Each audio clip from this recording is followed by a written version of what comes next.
Also at yesterday's meeting of the Hudson County Board of Chosen Freeholders, a new juvenile assistance program affiliated with the Hudson County Schools of Technology may provide an alternative to students who are looking to obtain a diploma. The resolution would approve a shared services agreement between the county and the Hudson County Schools of Technology in order to implement the Juvenile Detention Alternatives Initiative Employment Program pilot at a cost of $74,585.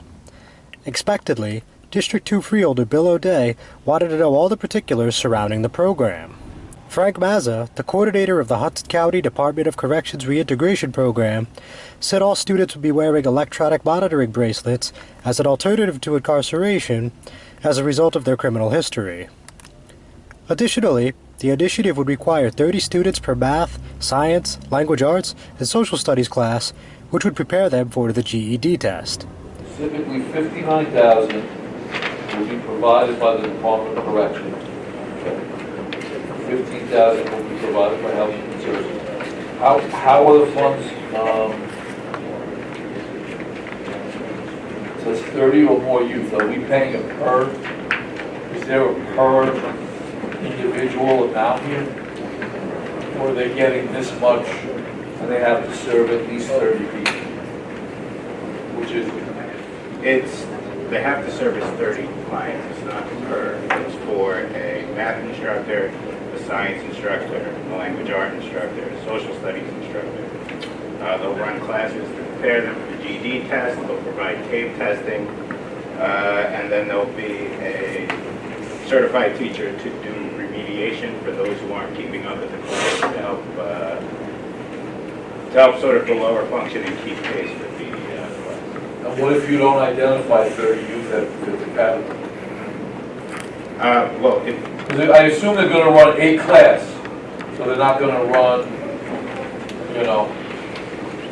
4 different classes. They're going to run a class or maybe 2 cycles of the class. Yeah, we're going to run 2 cycles of the class so we can keep it to a small class, 15 kids each. And this is a partnership with the Juvenile Court.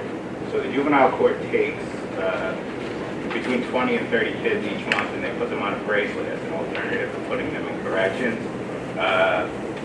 Generally, the only services they had were traditional academic routes, getting them back into school.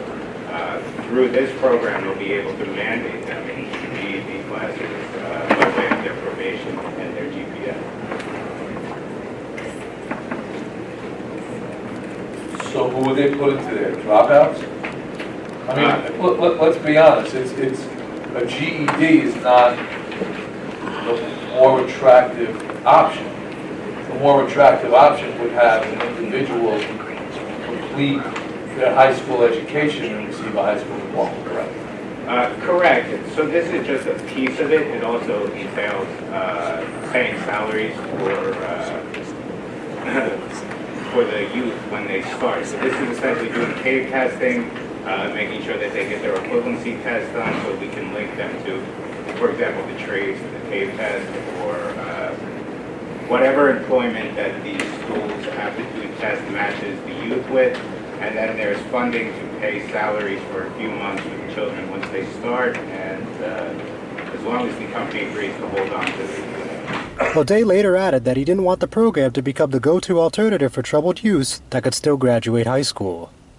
To some degree, I don't want this to now become an easy out for youth that find themselves in the juvenile justice system to not complete high school.